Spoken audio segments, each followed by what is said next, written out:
Hopefully this thing's on. Trusty 8 back again.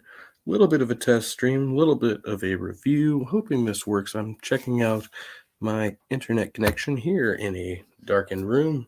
Hi, hope y'all are well. I am doing okay. Remember to be good to yourselves. Like and share the stream if you can and you think it's a good thing. I'm trying to do a few different things with my various channels here. So this will be a review stream of a video which was retweeted by Matt Dillahunty. Praise be to Matt Dillahunty, the god of atheism, the demigod, or what have you. I think Matt's great. Frequently talked about him in prior streams. He's definitely one of my big influences, one of my favorite public atheists, doing these types of things for a long time, as far as streaming logic and philosophy, and obviously hosting the Atheist Experience, which was for a while one of my favorite shows. Definitely my favorite call-in show of all time, I would say, is the Atheist Experience. So this was retweeted by Matt Dillahunty. We'll get right down to hopefully reviewing this video by a pastor. I think he's a pastor named Daniel King. He has a website which will be linked in his video, which is linked in the description below. I'm not going to plug that too much. And we'll get right into this video, which I don't think is really geared towards atheists. As the title is, Are Atheists Fools? And it's part of this Proof God is Real series. Hopefully I don't sound like crap here. If I do, apologies. But like I said, this will be a bit of a test stream to find out how well my connection works in this darkened shed here. And we'll get right into the video. Are atheists fools? Are atheists fools? Proof God is real.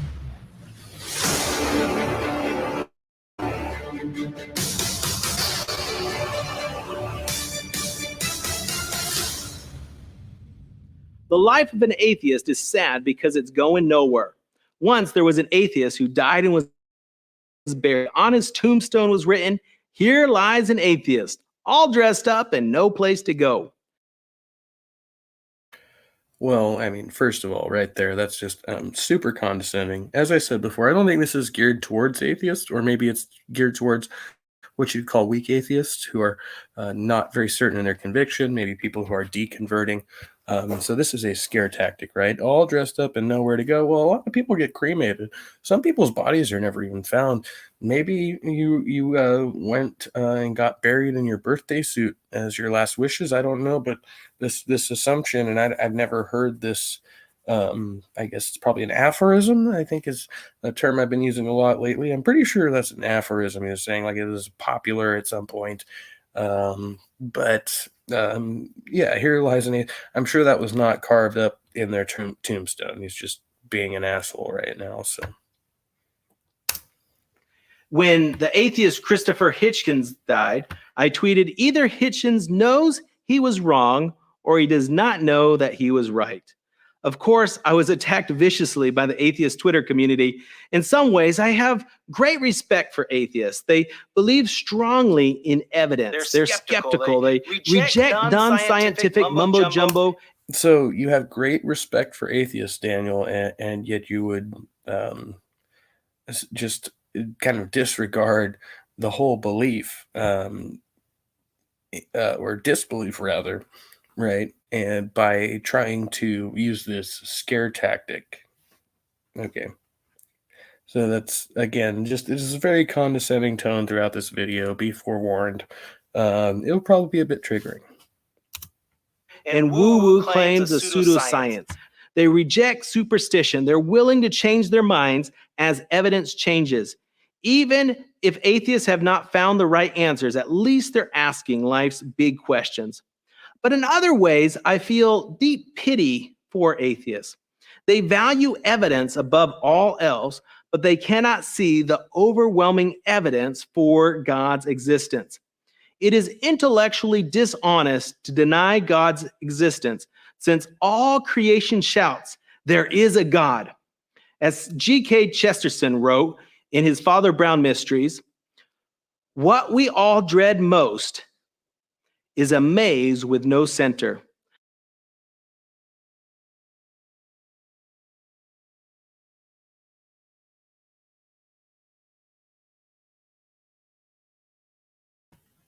My bad. I was using the wrong key command. A maze with no center. That's just like super. I think I just shared the link to this video in the chat. Anyway, yeah. We all dread most is a maze with no center. What do you say? He's referencing a like a fiction series. Is that what he's referencing? An author of fiction, which is fine. I have no problem with that. I mean, I often do it myself, but this whole, just kind of blanket statement of the overwhelming evidence for God. I've heard this somewhere before. No, heard this somewhere before. See KCA Randy in the chat.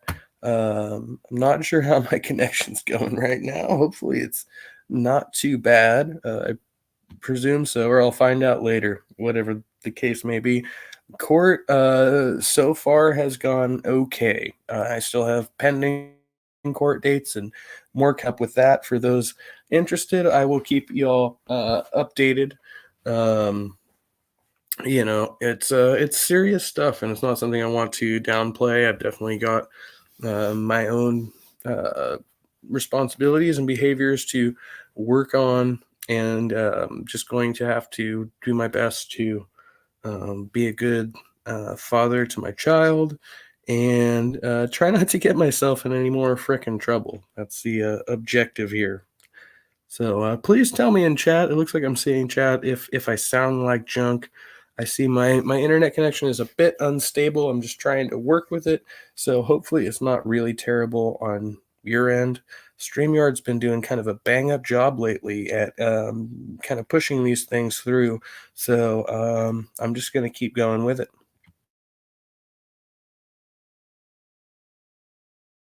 That is why atheism is only a nightmare. Atheists are fools because there is overwhelming evidence for God's existence. His argument is that overwhelming evidence exists for God's existence. There is overwhelming evidence for God's existence, but does not provide any of the evidence. That is, I guess it's a premise in theory, but hello, godless sowing. Thank you. Good to know that. All right, and we'll go for the second one. Anyone who ignores the evidence and doubts God's existence is a fool. So this is just totally loaded. Like, this is the most biased argument one can think of. Is just, there's overwhelming evidence for God's existence, and anyone who ignores the evidence is a fool. So you're a fool, atheist. Yeah, this is fully loaded. I don't think it's really meant to convince anyone. It's probably meant to kind of confirm in the mind of the theist here that everybody who doubts them is an idiot. Therefore, I think atheists are fools. It's offensive to atheists when they're called. I just have to point out he abridged his conclusion there by saying, "I think atheists are fools," but that's not what it said. It just said, "Conclusion: atheists are fools." Called fools, but according to the Bible, that is what they are. Psalms 54:1 says, "The fool has said in his heart, there is no God." And now we're going to scripture, like it's just straight down the confirmation bias ladder here. Atheists often demand proof of God's existence. However, they choose to reject the overwhelming proof that God has already offered, including the proof of creation, the special revelation of the Bible, and the evidence of Jesus rising from the dead. So all of the proof he listed is from the Bible. So if you have no sources outside the Bible, I mean, you can use the Bible as your only proof. A lot of people do, but obviously we don't find it reliable. Find another source.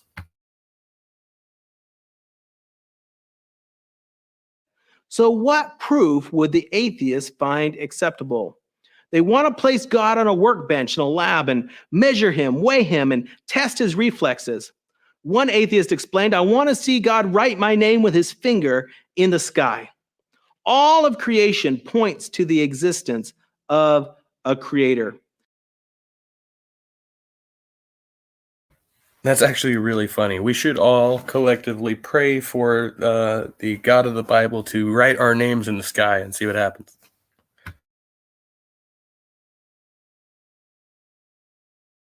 People who choose to be atheists willfully ignore the evidence for God's existence because they are deceived by the devil. Although they knew God, they did not glorify him as God, nor were thankful, but became futile in their thoughts, and their foolish hearts were darkened. Right. So because we didn't glorify God, our hearts were darkened. Because we weren't thankful, right? Because God instilled this doubt, like even in the story, like God leaves the room for doubt. And they're like, well, I bet if you read the story, you can't doubt. And it's like, no, the story says.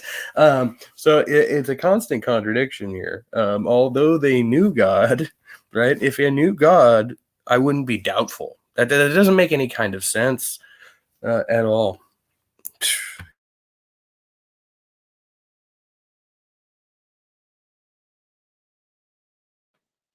Daniel Kolinda wrote that the devil loves atheists, although he is not one himself.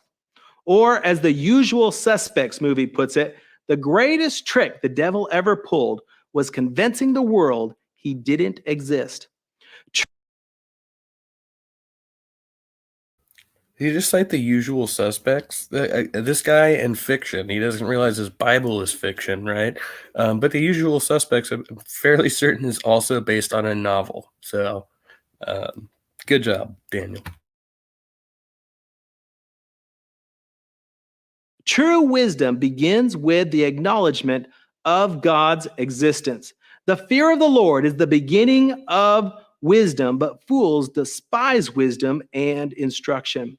Sometimes I think it's not worth the time to answer someone who refuses to. Interesting malaprop therapy. Let's just back it up a few seconds here, can I? Yeah. The fear of the Lord is the beginning of knowledge, but he said the fear of the Lord is the beginning of wisdom. That's quite ironic. Instruction. Sometimes I think it's not worth the time to answer someone who refuses to see the overwhelming evidence for a creator. After all, the Bible says, answer not a fool according to his folly, lest thou also be like unto him. Answer a fool according to his folly, lest he be wise in his own conceit. But there is hope, even for the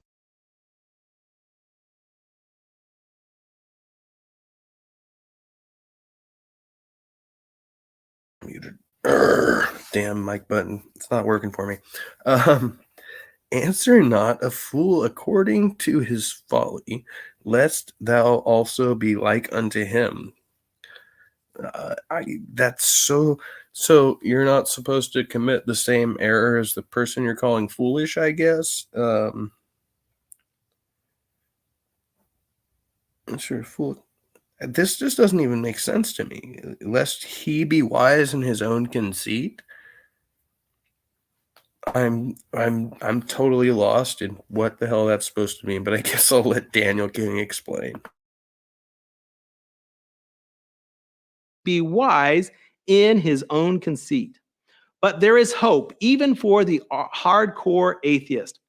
Perhaps the patron saint of the atheist should be Doubting Thomas.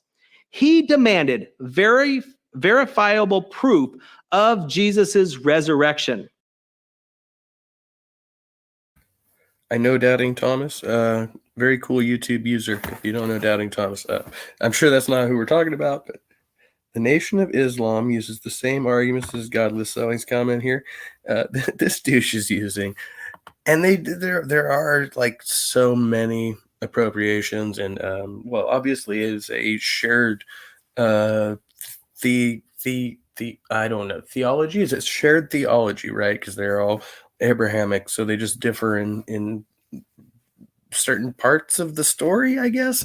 But yeah, it's very interesting that Islam and Christianity, being as opposed as they are essentially based in the same. It's not like, the Jewish religion, which or in Judaism, right? I want to be correct here in my statements.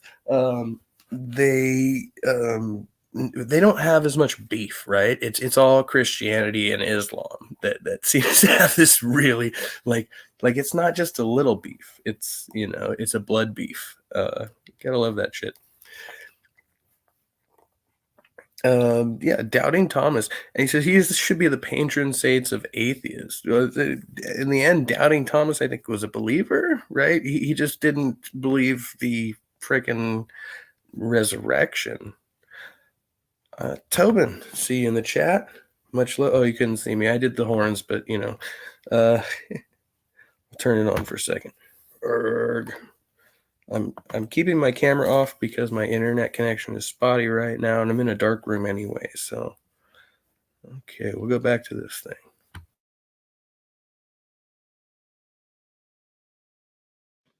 Thomas, one of the 12, was not with them when Jesus came. The other disciples therefore said to him, "We've seen the Lord." So he said to them, "Unless I see in his hands the print of the nails, and put my finger into the print of the nails, and put my hand into his side, I will not believe." That's extreme. He wants to stick his fingers in Jesus's wounds, man. Hopefully, if he was resurrected from death, his wounds would be healed. Hopefully. I mean, that's just my thought. That would be some macabre shit.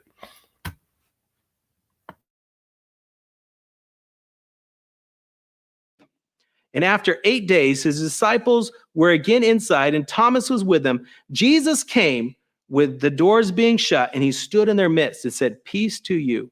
Then he said to Thomas, "Reach your finger here and look at my hands, and reach your hand here and put it into my side. Do not be unbelieving, but believing." And Thomas answered and said to him, "My Lord and my God." Jesus said to Thomas, "Thomas, because you have seen me, you have believed. But blessed are those who do not see me and still believes." So I love that. It seems like he's quoting a different version of the Bible he's actually reading, or he's just trying to use his own memory. That's hilarious. Because obviously not quite what was said, but yeah, Jesus wants to get fingered, and as I said, that would be pretty macabre. And apparently, it was he's resurrected, but he still has these wounds. People just reach inside your wounds. That's some pretty dark stuff. I don't even know, if you were to actually see that person and know it was that person, be like, "Oh yeah, you were dead, a couple days ago or a week ago, and I saw you, but now you're freaking clearly standing here in front of me in the flesh." I think that would have been good enough, but no, I want to, I might be unconvinced that any of that shit ever happened to you. Where's your scar? You know what I mean? It's like, dude, I just got brought back from the dead. Why would I have, flesh wounds? That makes zero sense.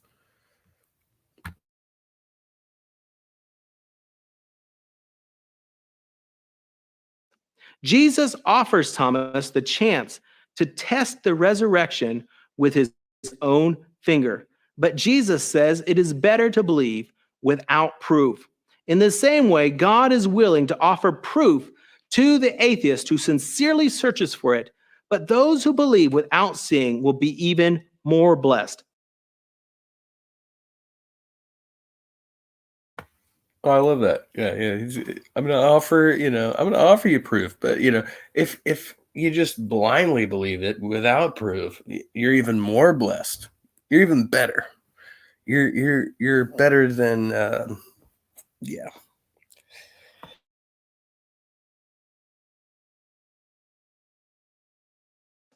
Ultimately, God is discovered by those who look for him.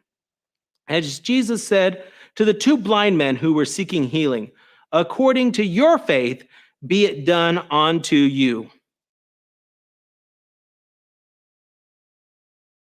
That was just like some random, like, oh yeah, back in Matthew, he was like, oh yeah, well, according to, yeah, be it done unto you. I'm pretty sure that the blind guy didn't even know who the hell he was talking to. He's just begging people on the street. Your faith determines whether you ever see God. In the end, atheism is a temporary condition. The Bible promises that eventually every knee will bow and every tongue will confess that Jesus is Lord. Right, right.